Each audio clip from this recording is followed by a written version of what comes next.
उस मैट्रिक्स में हमको वर्कर्स का और जो जॉब्स जो अवेलेबल हैं उनका डेटा दिया होता है कि कौन सा जो वर्कर है वो कितना मिनिमम टाइम लेता है जॉब्स को परफॉर्म करने में। तो यही डेटा हमको मैट्रिक्स में दिया गया होता है। तो जो देखिए जो असाइनमेंट होता है ना, बेसिकली असाइनमेंट हमेशा मिनिमाइजेशन के प्रॉब्लम्स को सॉल्व करता है। यानी हंगेरियन मेथड्स या असाइनमेंट के इसी हिसाब से स्टेप्स डिज़ाइन होते हैं कि जो हमको डेटा गिवन है वो हम मिनिमम कॉस्ट जो इंकर हो वही हम उसी हिसाब से जॉब असाइन करें वर्कर्स को। तो अगर बाई चांस हमारे अगर अभी हम आगे देखेंगे हमको मैक्सिमाइजेशंस के भी प्रॉब्लम मिलेंगे, तो उसमें हम उस मैट्रिक्स को पहले मिनिमाइजेशन की प्रॉब्लम में कन्वर्ट करते हैं, वो हम आगे समझेंगे। फर्स्टली अभी जब हमको मैट्रिक्स दिया गया होगा उसमें डेटा होगा वर्कर्स का या जो जॉब्स अवेलेबल हैं उनका, और कितने वो टाइम इंकर करते हैं एज पर सिचुएशन, वो हमको डेटा गिवन होगा। तो मैट्रिक्स जो हमको गिवन होगी वो या तो बैलेंस्ड मैट्रिक्स होगी या अनबैलेंस्ड मैट्रिक्स होगी।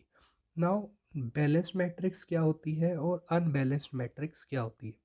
तो बैलेंस्ड मैट्रिक्स वो मैट्रिक्स होती है जिसमें नंबर ऑफ रोज, जो मैट्रिक्स में रोज नंबर ऑफ रोज दी गई होती हैं, अगर वो नंबर ऑफ कॉलम्स के इक्वल हैं तो हम कहेंगे मैट्रिक्स जो है वो बैलेंस्ड मैट्रिक्स है। और अनबैलेंस्ड मैट्रिक्स कौन सी होती है? जिसमें नंबर ऑफ रोज जो होती हैं वो नंबर ऑफ कॉलम के इक्वल नहीं होती। लेट्स से कि 5 नंबर ऑफ रोज हैं एंड कॉलम नंबर है 4, तो 4 नंबर ऑफ कॉलम्स हैं एंड रोज का जो नंबर है वो है 5, तो अनबैलेंस्ड मैट्रिक्स है। तो इस केस में हम लोग डमी रो या डमी कॉलम इंट्रोड्यूस करते हैं जो हम आगे देखेंगे। तो अभी फर्स्ट हमने मैट्रिक्स देखी, बैलेंस मैट्रिक्स है या अनबैलेंस मैट्रिक्स है। अगर वो बैलेंस मैट्रिक्स है तो हम आगे रो ऑपरेशन करेंगे। रो ऑपरेशन जो है वो हमारा स्टेप 1 है, और हम इसी हिसाब से एग्ज़ाम में भी आंसर्स लिखते हैं कि स्टेप 1 रो ऑपरेशन।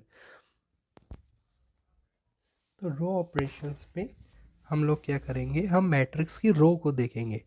तो जो भी रो का सबसे स्मॉलेस्ट एलिमेंट होगा ना, उसको सब एलिमेंट्स में से सब्सट्रैक्ट कर देंगे। Subtract the smallest element from each element in the respective row.